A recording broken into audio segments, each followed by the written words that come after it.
Bismillahirrahmanirrahim. Assalamualaikum warahmatullahi wabarakatuh.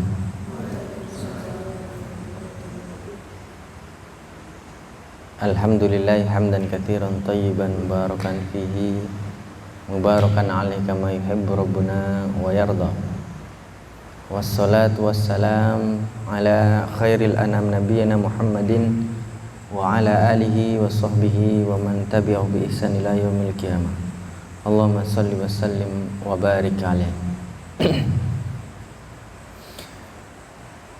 Teman-teman sekalian, kita bersyukur pada malam hari ini bisa bertemu, karena tentu saja ini adalah nikmat yang diberikan oleh Allah Subhanahu wa taala berupa kesehatan, kesempatan, dan banyak lagi nikmat-nikmat yang telah Allah berikan selama ini kepada kita. Maka sekali lagi pantaslah kiranya jika kita selalu bersyukur kepada Allah Subhanahu wa taala. Yang kedua, kemudian kita jangan sampai lupa untuk bersolawat kepada nabinya, Nabi yang mulia Muhammad bin Abdillah, kepada keluarganya, para sahabatnya, dan kepada seluruh pengikutnya sampai hari kiamat nanti. Tayyib, sebelum saya mulai, barangkali supaya kondisinya lebih enak ya. Ini kalau kayak gini kayaknya kaku nih, ke kanan, ke kiri, tapi di kiri ada lebih mendominasi. Coba itu yang sebelah kanan minta tolong untuk geser, mungkin kumpul agak kesinian lah, biar nggak jauh-jauh ya. Nah, kemudian yang kedua minta tolong itu salonnya agak dideketin. Orangnya ada di sini, suaranya ada di sana. Itu portable kan ya? Ya, jadi bisa dipindah-pindah. Nah, kalau deket-deket sini kan enak ngomongnya. Kayak orangnya yang ngomong. Ya. Oh, ada di sana itu kayak orang lain yang lagi ngomong. Nah, enak kan? Ya. Jadi saya juga bisa mendengar suara saya. Oke. Yang belakang dengar nggak? Atau kira-kira kalau geser ke tengah bisa nggak? Ah, ya. Beda nih, cara memerintah laki-laki dan cara memerintah perempuan itu beda. Ya. Iya kah? Iya, harus beda. Kalau laki-laki itu perintahnya harus tegas. Geser, geser. Ya, karena kalian adalah tentara. Beda dengan perempuan. Perempuan itu adalah gambarannya tulang rusuk. Jadi harus pelan-pelan ngasih taunya ya. Kalau dikasih taunya sama kayak ngasih tahu anak laki-laki, biasanya dia patah hati. Apa namanya, nggak enak, dongkol biasanya. Kalau pelan-pelan kayak tadi kan nggak ya. Oke, gimana? Lebih enak, lebih santai ya.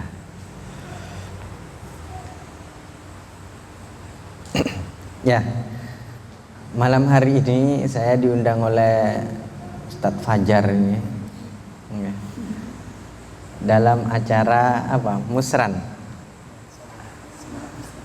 Semarak Musran. Wah, ini luar biasa, ranting tapi rasa pimpinan pusat mengadain musyawarahnya ada semaraknya ya.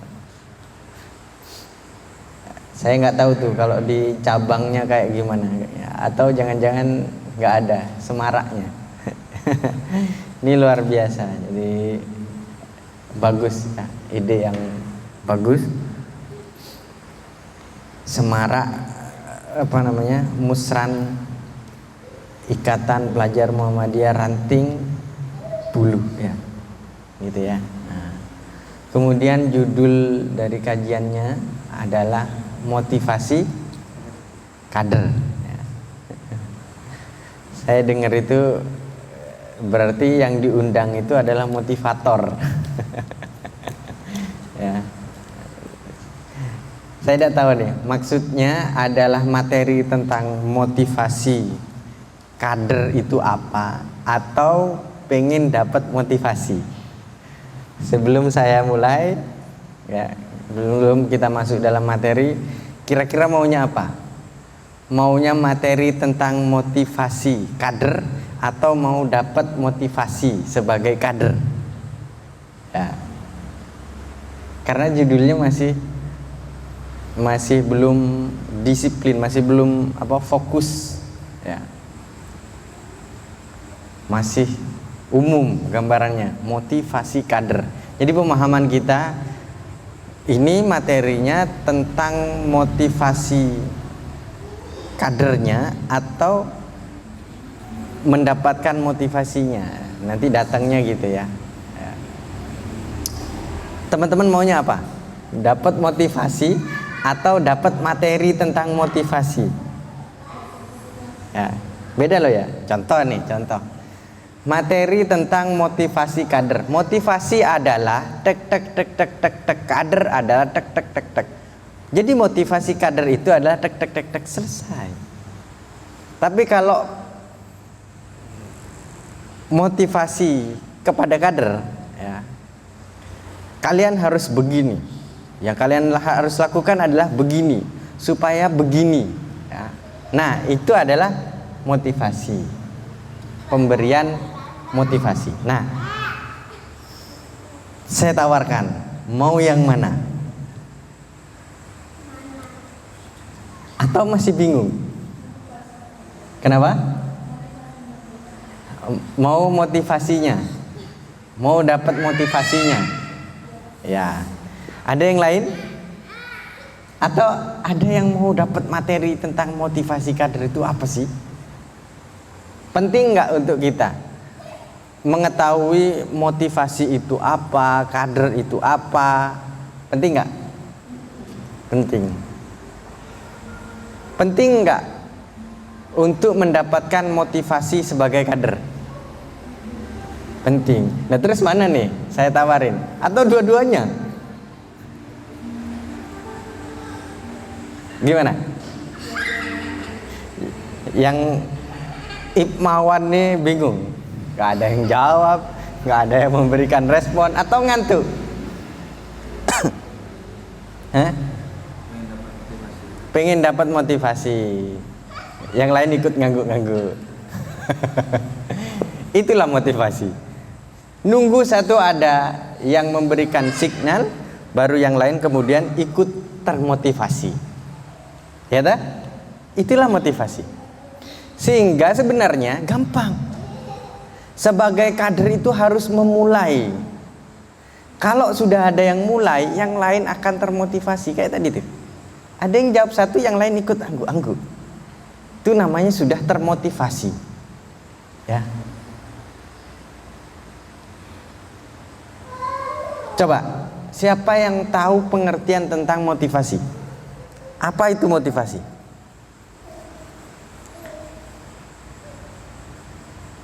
Ya. Apa?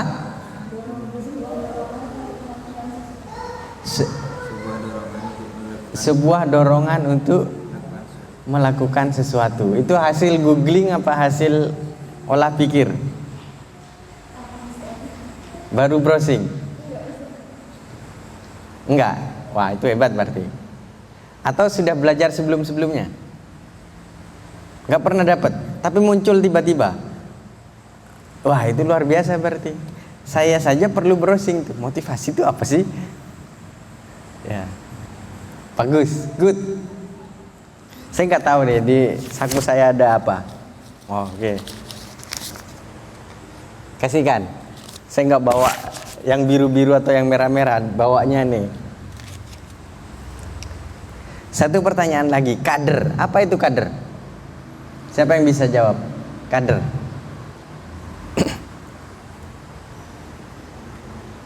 Ada yang bisa jawab kader itu apa?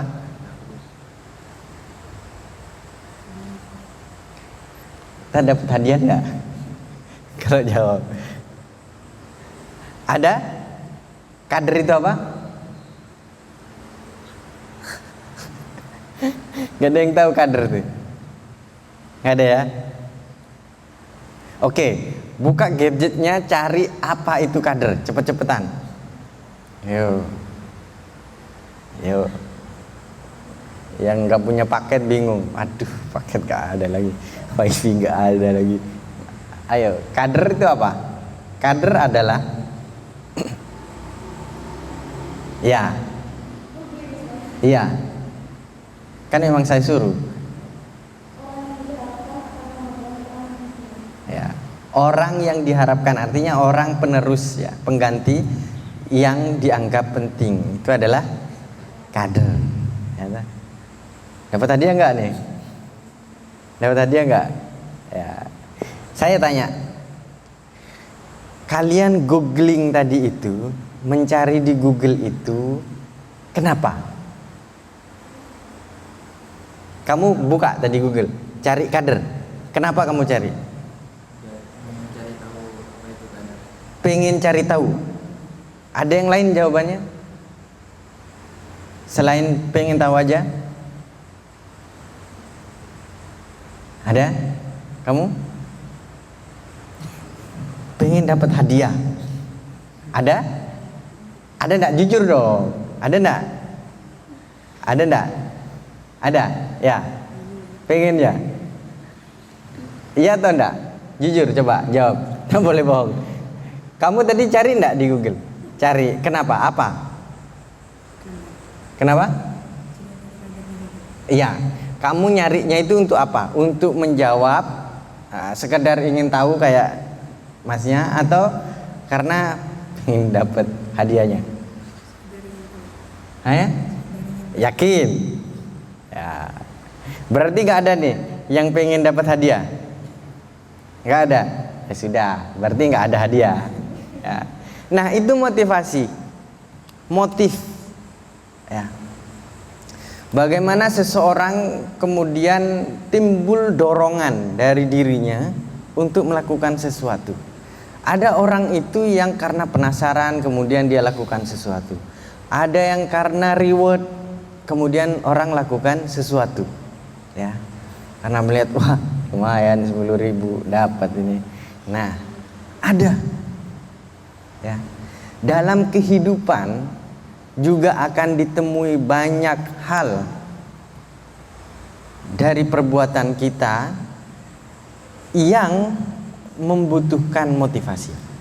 Mulai dari bangun tidur, kenapa kita bangun, kenapa kita makan, kenapa kita pergi ke masjid, ya pasti ada motivasinya. Ya, nah dalam bahasa agama motivasi itu adalah niat. Ya, kata Nabi, innamal a'malu binniyat. Sesungguhnya segala sesuatu itu tergantung pada niatnya. Wa innamal likulli imri'in ma nawa. Tergantung pada niatnya. Faman kanat hijratuhu ilallahi wa rasulih fa hijratuhu ilallahi wa rasulih. Siapa saja yang kemudian motivasi dalam hidupnya, dalam berbuat, dalam beribadah, dalam mencari ilmu, dalam mencari kehidupan, dalam mencari uang karena Allah dan Rasulnya, maka hijrahnya itu karena Allah dan Rasulnya. Wa man kanat hijratuhu lidunya yusibuha awim ro'atin yang kihuha, ya. Dan barang siapa yang hijrahnya itu karena hanya ingin mendapatkan dunia yang dia harapkan, hanya karena ingin uang, atau hanya karena perempuan yang ingin dia nikahi, maka hijrahnya itu adalah untuk apa yang dia inginkan. Ini bahasa hadis, ya. Coba perhatikan. Innamal a'malu binniyat. Kalimatnya jamak di situ. Sehingga dalam berbuat sesuatu itu akan muncul banyak sekali niat. Ya. Faman kanat, kalimat penyambungnya adalah fa. Yang pertama. Beda fa dengan wa. Artinya sama. Dan, tetapi secara balaghah berbeda.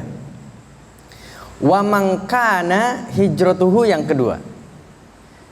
Yang pertama fa man kanat, yang kedua wa man kanat. Kalau hijrahnya itu kepada Allah dan Rasulnya, kalimatnya fa. Tapi kalau hijrahnya itu untuk dunia atau wanita, maka kalimatnya wa. Maka ini adalah pesan tersirat dari Nabi, bahwasannya harapannya adalah bagi kita itu dalam beramal, niatnya itu harus fa, karena Allah dan Rasulnya. Fa itu berbeda dengan wa. Fa itu cepat, wa lebih lambat. Contoh, ya. Siapa namamu? Imam pergi ke masjid. Fa, siapa namamu? Fa Agus. Itu artinya setelah imam pergi ke masjid, Agus langsung menyusul. Itu namanya fa. Beda dengan wa. Imam pergi ke masjid, wa Agus. Setelah imam pergi ke masjid, kemudian Agus juga pergi ke masjid. Tapi waktunya nggak tahu tuh, langsung apa nanti, apa agak lama. Ya. Ada lagi kalimat atof yang selanjutnya adalah thumma. Thumma itu lebih lama lagi, kemudian baru Agus datang. Kalau thumma, jadi urutannya adalah fa, wa, thumma. Itu semua ketiganya itu atof namanya. Atof itu kalimat sambung.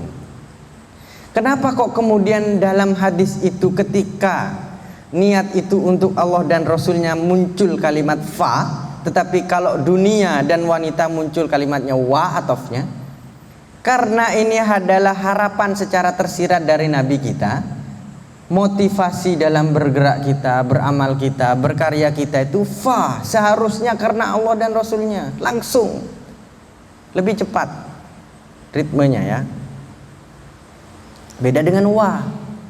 Ini adalah secara tersirat, secara bahasa, pesan Nabi yang disampaikan kepada kita. Jadi Nabi betul-betul berharap kepada kita.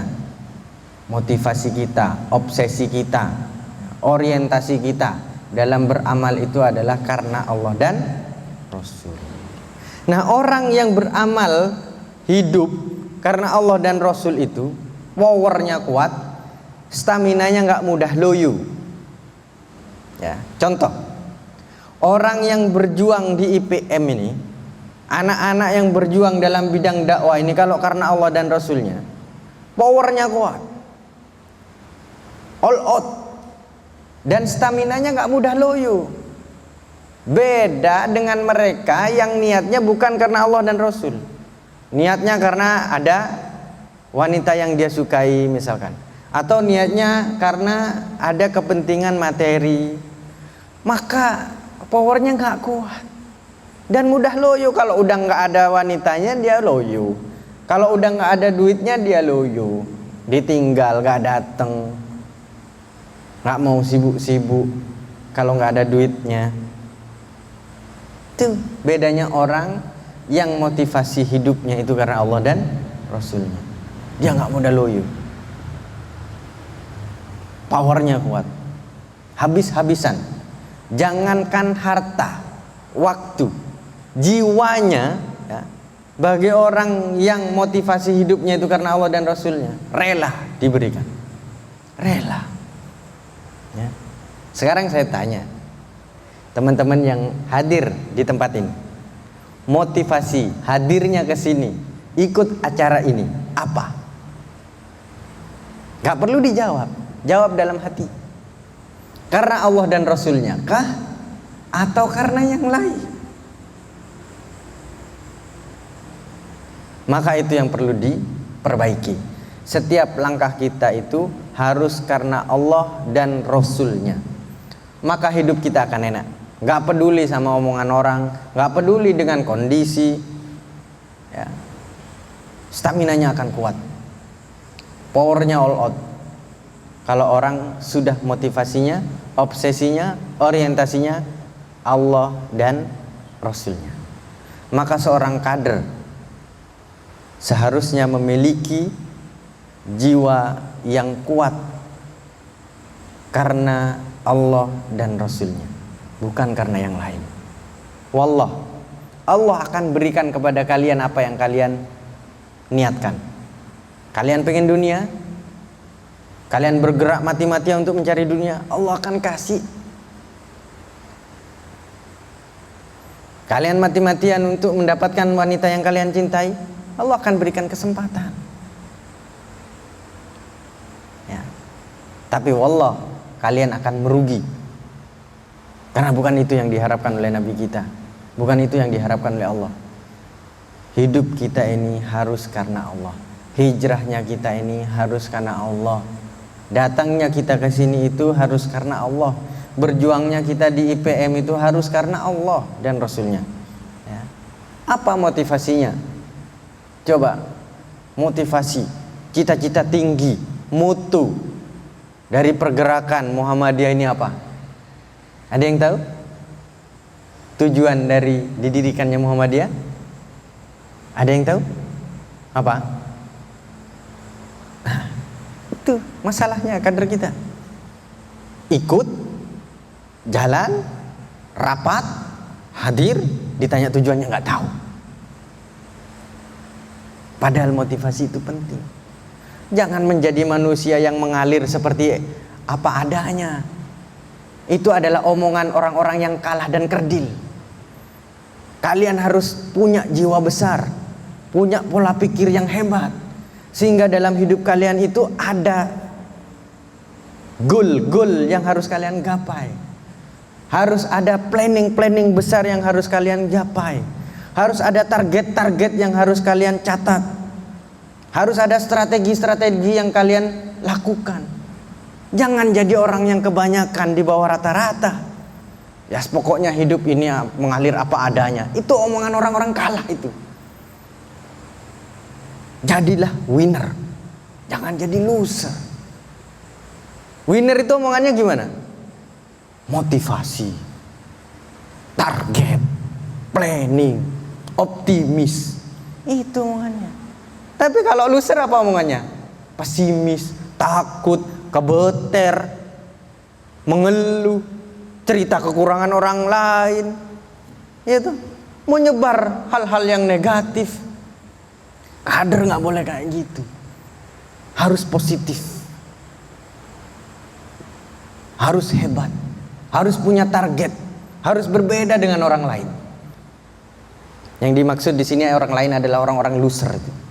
Yang ngomongnya itu kita mengalir apa adanya saja. Itu omongan orang-orang kalah itu. Pemenang itu punya target. Pemenang itu punya strategi. Bangun tidur dia sudah atur hidupnya. Apa yang mau dia gapai, apa yang mau dia lakukan, apa yang harus dia dapatkan. Itu winner.